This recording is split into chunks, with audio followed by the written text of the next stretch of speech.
Ladies and gentlemen, welcome to the amazing world of classical Indian dance. A tradition lasts for more than 2000 years, and we have the privilege here to have Meera Das and her remarkable students. Thank you, Meera, for being here, and you are in Romania, joining with us and making us see what the profound Indian culture represents. And I have to be grateful, and we are grateful to Rabindranath Tagore Cultural Center and to Juliana Nalatsan. Please present your remarkable students who will perform the one of the most fabulous and old Indian dance, traditional and classical also, Odissi dance. Yes.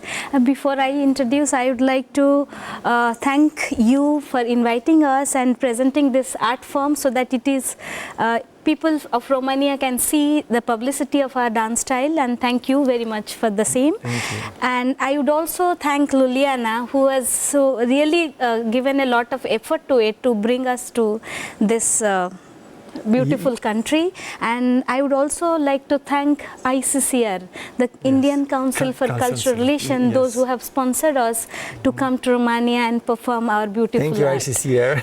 Yes. And I would like to introduce Shivani Parija. She is Vidya Vishwajita, Priyanka Jena, Sasmita Panda, and she is Pushpa Panda. Thank you. All are from India and all are my senior disciples. Your senior disciples. Yes. Beautiful. And now the first dance that we'll see in our program will be about what? If you want to say a few words about our first dance. The first one we did, it's a pure dance number. Yes. As you know that it is the oldest dance form. Yes. And you can see temples in Odisha, especially where the dance form originates. The temples are 3000 years old. So you can see the sculpturic poses that I have used here in the choreography. You can see the sculptures in the wall of the temple. So you can visualize that this art form is really, really old. And before that temple is made, the dance style was there. So it is more than 2000 years. And the first number what we did, it's a pure dance number. And we tried to make alive the sculptures holding different instruments, musical instrument in their hand, and coming alive as a dancer from the temple sculpture to stage. That is the basic idea of that. Ladies and gentlemen, we will see a living temple with human living sculpture, Meera Das and her students.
Meera, thank you for being here with this beautiful living statue dance.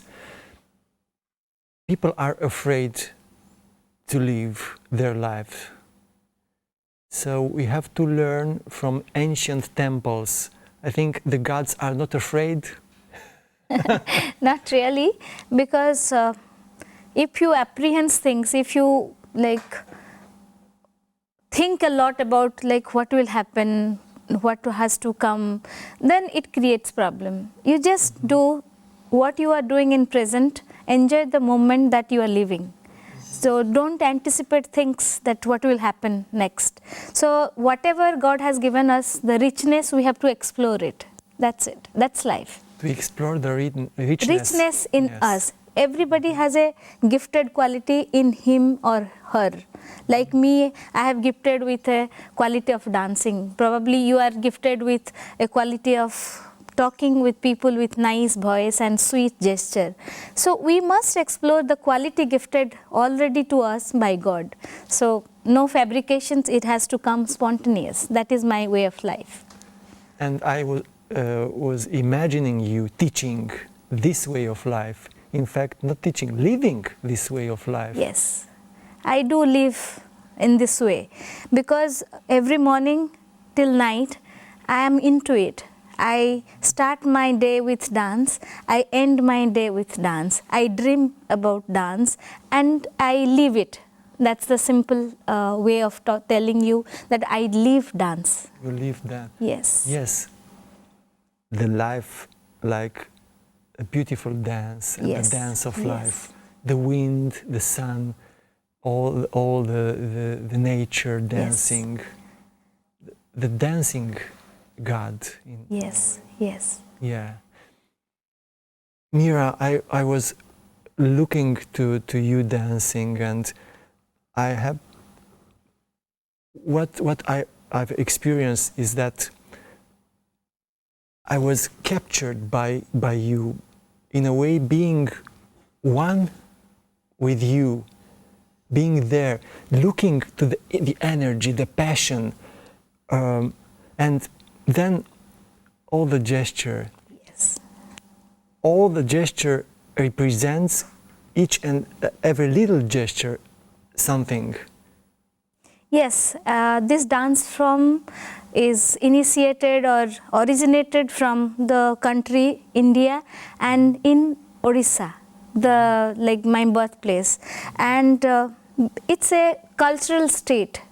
The heritage is beautiful, the nature is beautiful, the temples are beautiful, and being groomed in that same atmosphere, that gave me a lot of influence in my lifestyle as well.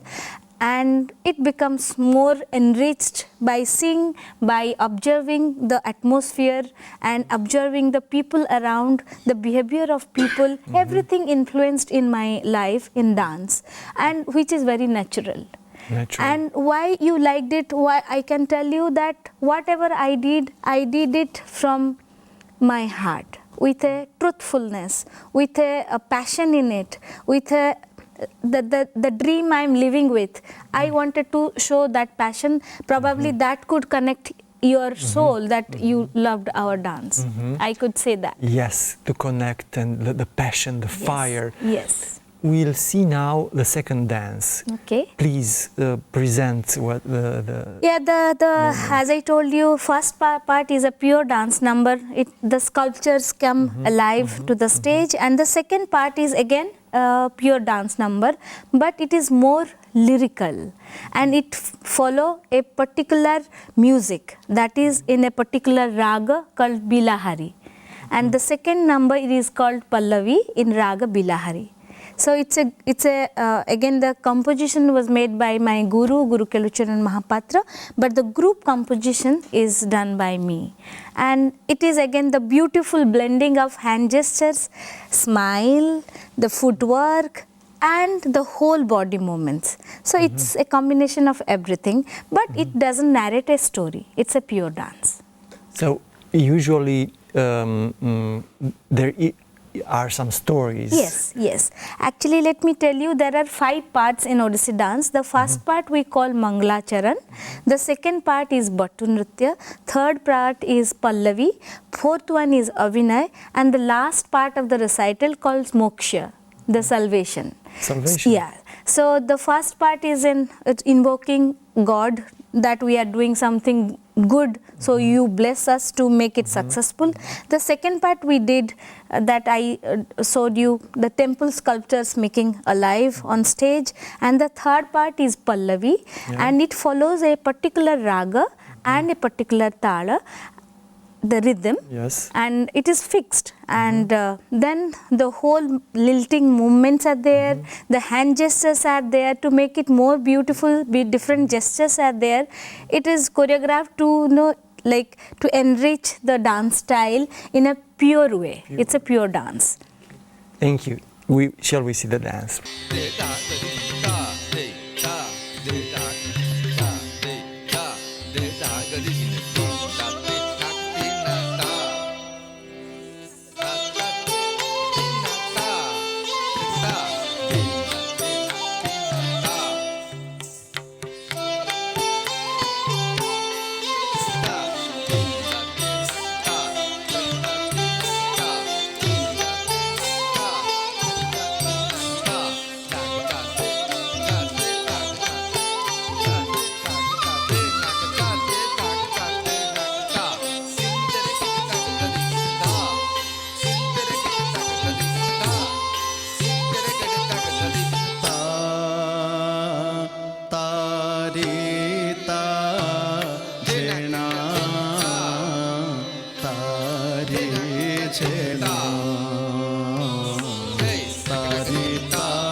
Meera Das, please share with us some beautiful picture from your trip, your life trip. How come that you become a professor of this remarkable art? And so, to be honest, I never consider myself as a professor. I always consider myself as a student. Yes, I learn from everybody. Like, I try to learn from you that Probably the way you speak so sweetly, I can adapt that. When one of my student is dancing, I see one part of his body or her body is very lilting and beautiful. I try to learn from her as well. And when we do different kind of characters in our dance, then I have to observe, I have to learn so many things from the nature, from the people around, from the teacher, from the students, and from the common man. Then only we can execute that on my expression. So I believe I am a student, I am not a professor. I love to learn, and also whatever I have learned, I just try to pass it on to my students. Thank you, Meera. I learned from you the fact that in order to be a teacher, one has to always learn and to be open. Yes. Otherwise, you cannot grow. Yes, grow. So it's about growing. Yes. You grow and you become what you are now. Do you imagine your life before that you will your extraordinary traveling through? See, look, definitely I would like to share something very interesting. I belong to a very small village of Odisha. It is being called a tribal village. People, they don't know how to go to school. People don't know how to properly educate themselves. People don't know how to speak in English. And from that part, I am here in Romania. Yes. It's a beautiful cultural journey of my life.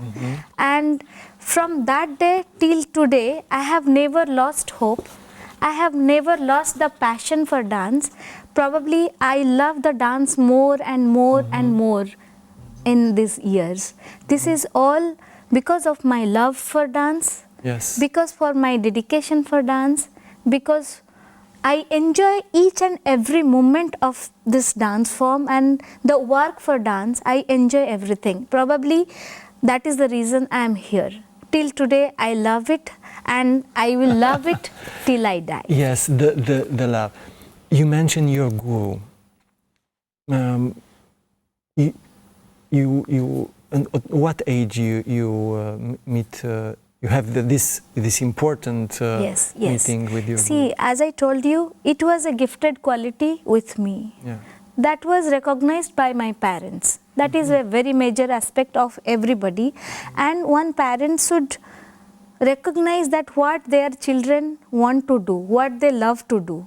That they love, the passion for doing things, that they could probably feel that was a rhythm in my body. Probably they had felt that she will be good in dancing, because when I was very small, even I was not able to speak, my father used to tell me that small kids used to cry for small toys and balls or something.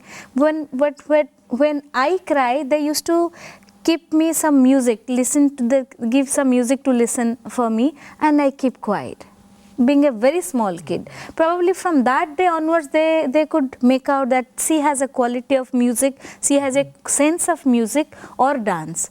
And again, I would say repeatedly that it was destined that I'll be a dancer, and I believe in that. And probably that took me to this way. And the way it was, everything focused. Like I got so much focus towards this dance form and this dance as a profession.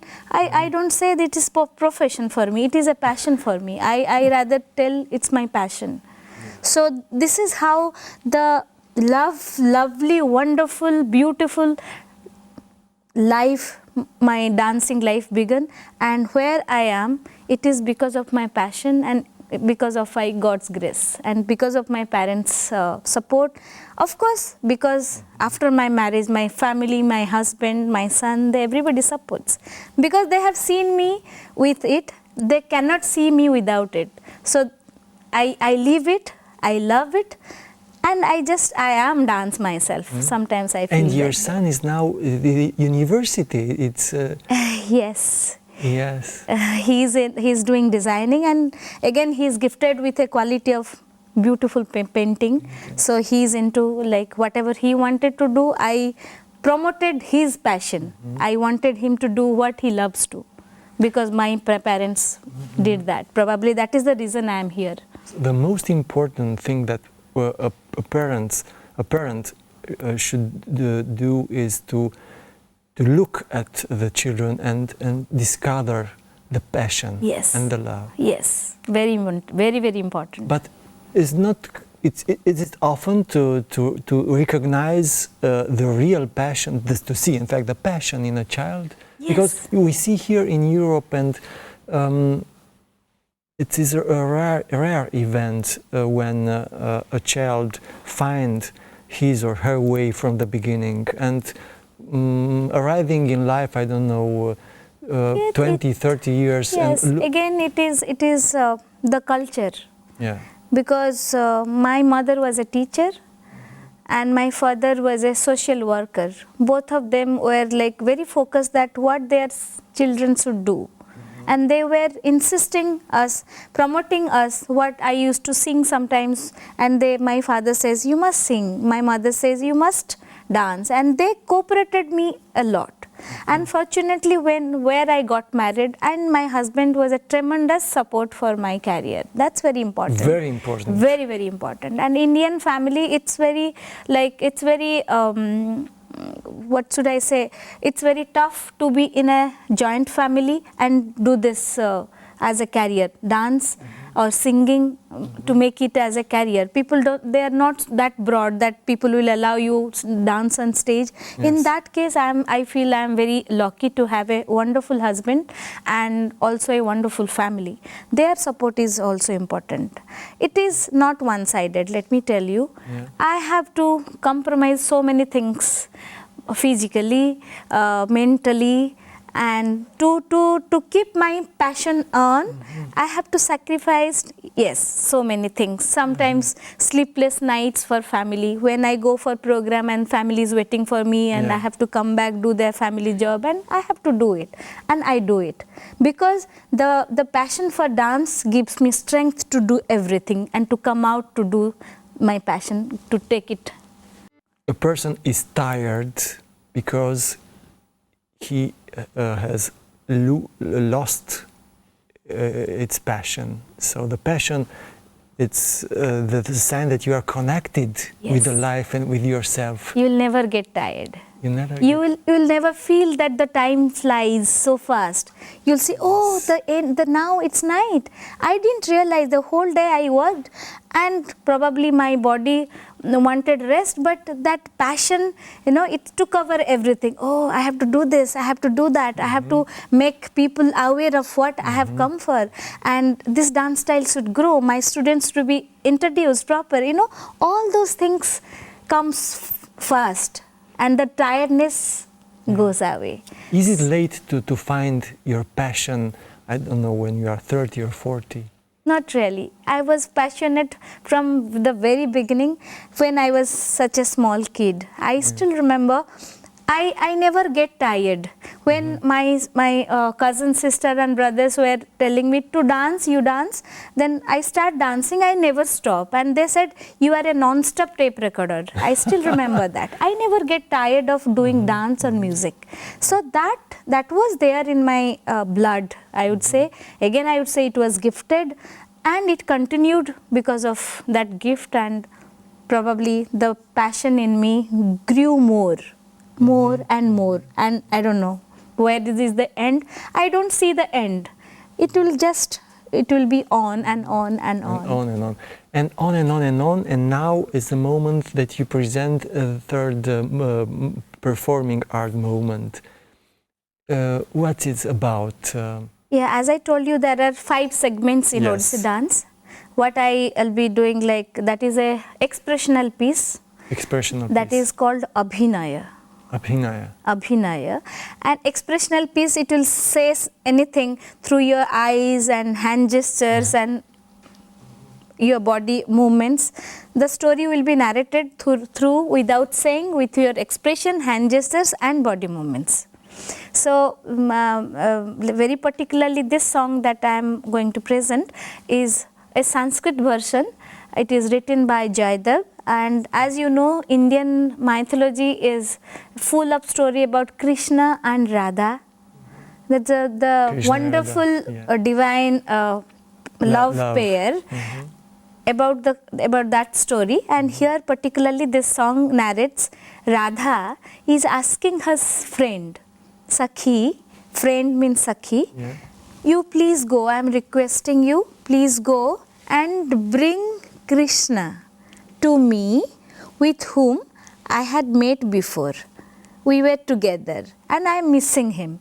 And what I did to meet him, like when it was dark in the night, when my relatives were sleeping quietly, and I wanted to go, and I felt my bell will make sound, so I'm taking out and keeping it aside so that it will not disturb, and making all the effort, putting off the light and making it dark so that nobody will see her.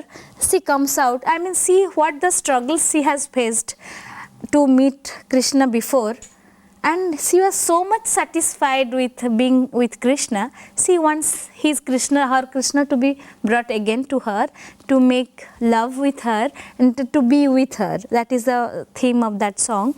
But for this short time, I have done little part of it. I hope people will understand and enjoy it. Beautiful. Thank you. My pleasure. We'll enjoy it. Thank you so much.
Meera, please, is it difficult to learn all those movements?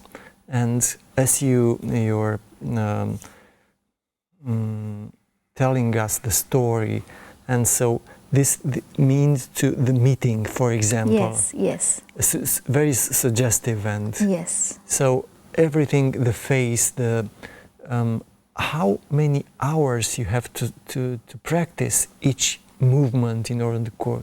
Basically, I do practice every day at least 4 to 5 hours in the morning. 4 to 5. In the morning, your day starts, at what hour? 5:30 in the morning. 5:30 in the morning? Yes, I wake up and I do my exercise and my yoga, and I do my dance practice. And then my student comes, they join me, we practice, we discuss, we make fun, we create new things, what to do new. So it's all about dance. So sorry, I have to imagine your day. Yes. 5:30 doing your yoga, and then until 4 hours you said? Yes. Until 10:30. 10:30. Yes, yes. 10:30 your students? Yes.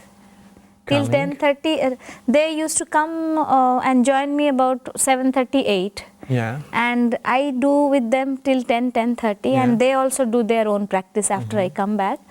And they also practice for 3-4 hours. Because they come from different parts of the city, so they used to come little late, because my school is in my boundary, I'm in my area, so I do it early morning. And 10:30 I used to go to upstairs, my house is upstairs, so I go and do my household things, cooking breakfast, my husband, and so many things. Then prepare for lunch. Then I do my mails, and I connect to the people, those who want to take interviews, papers, that's, and it keeps me busy always. When my son was there, I used to take care of him. Now he's in the university, now he's studying. So I have a dog. She is very close to me, and she used to wait for me. What's the name of the dog? Flicker. Flicker. Yeah, she used to wait for me. She doesn't eat anything without seeing me. Even I'm here in the morning, I have to show my face in WhatsApp or some video calling, then she eats. That's very difficult part. And she always waits for me in front of my door, and when I come, she is happy, and I have to take care of her. So you left home from already quite a week or something? Yeah, no, we started on 25th. Yes.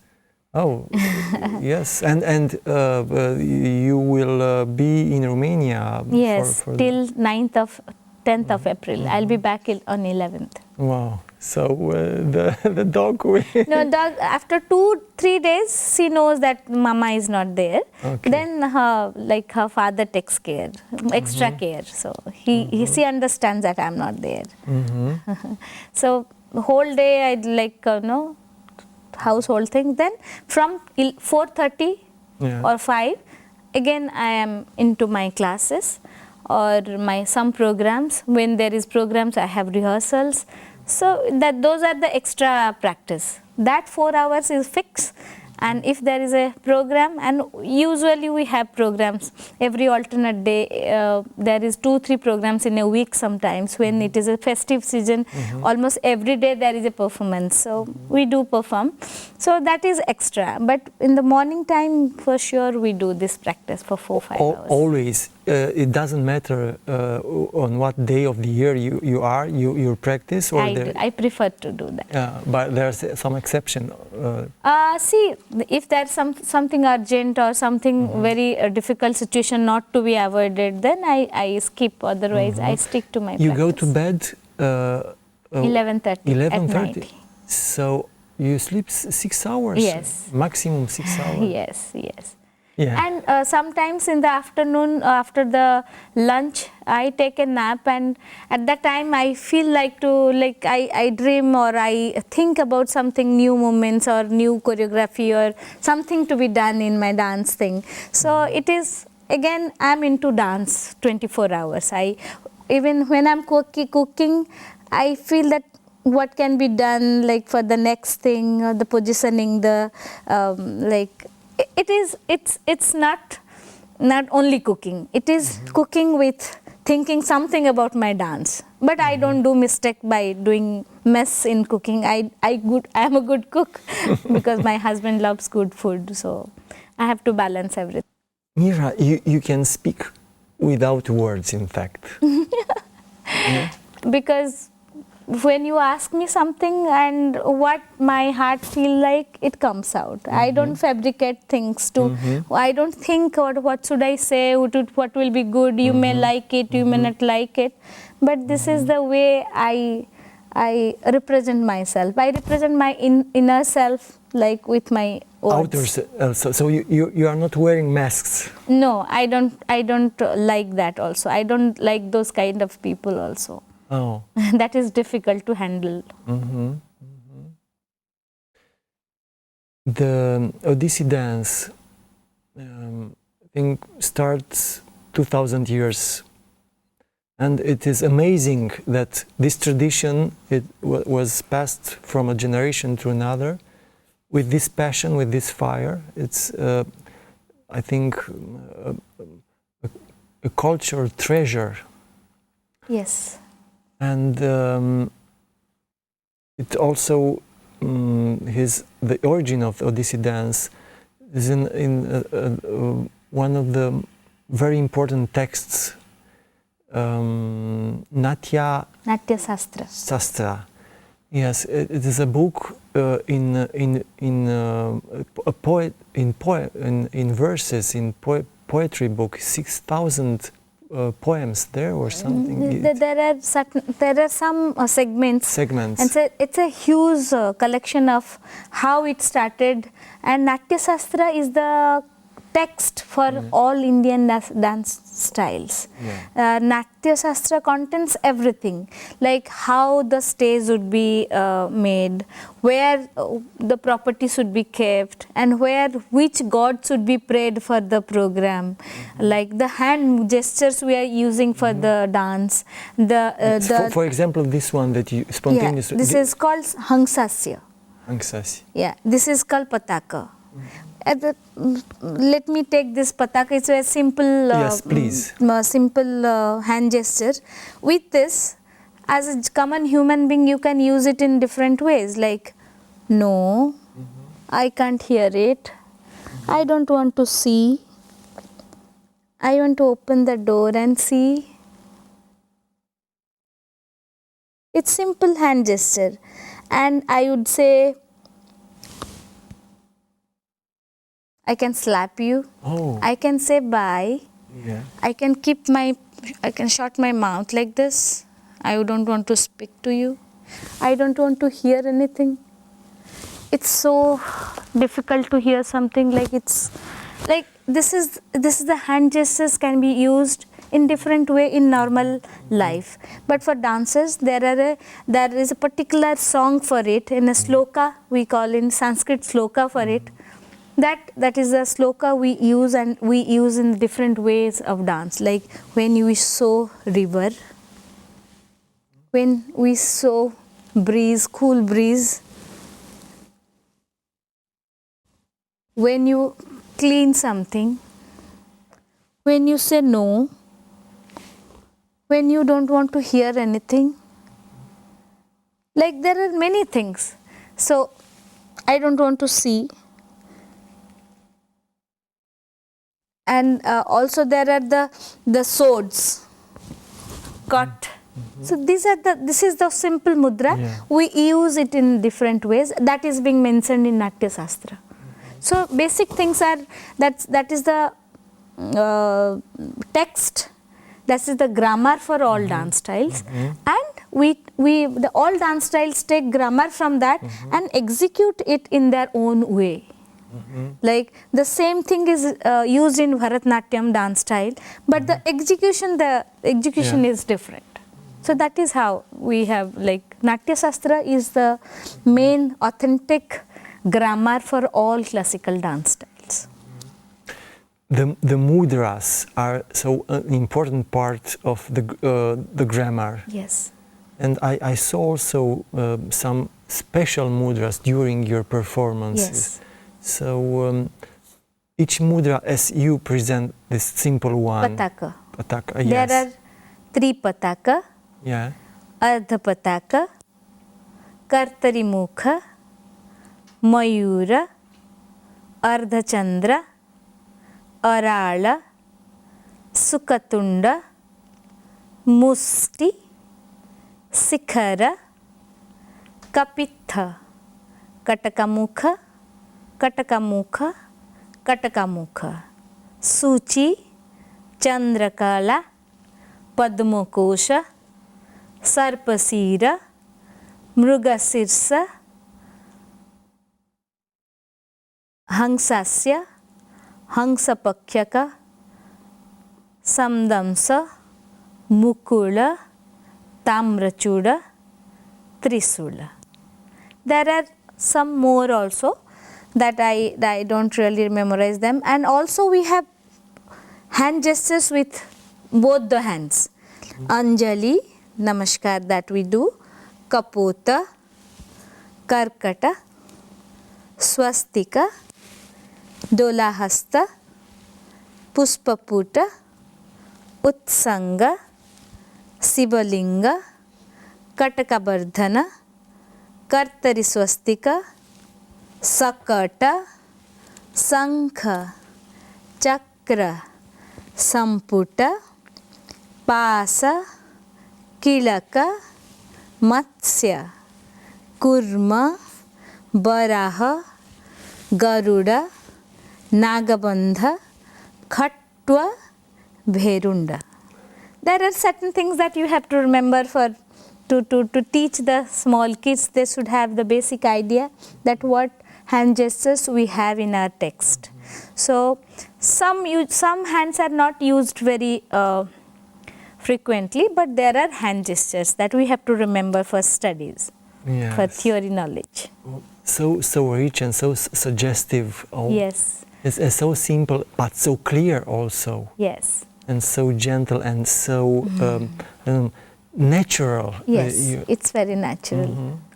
Apart from these hand gestures, we also adopt from some hand gestures from the tradition. It is not mentioned in Natya Shastra.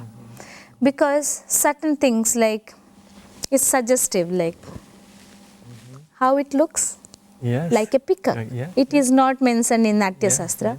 Probably the scholars in dance, they have created this moment, which is really beautiful. So we have adopted that also. When we are showing this, it's like this. Another thing we saw, that window. Window, normally now that sliding system has come. But when the old days, that the windows with railings with grills, it used to come like this, see? And somebody wants to see from the window.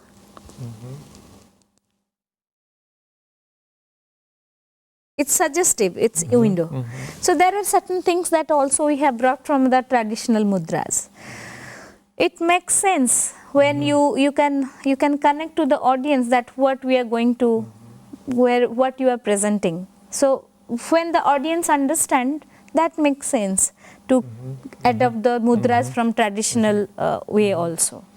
Thank you, and allow me to ask you to say a goodbye mudra for our viewers, or something in your particular way. Before I say goodbye, I would like to thank all of you that you have invited me and gave me a scope to exhibit my art. Again, I would say bye, and I would love if you look more into Indian classical dance style and appreciate it. Thank you so very much. Thank you again.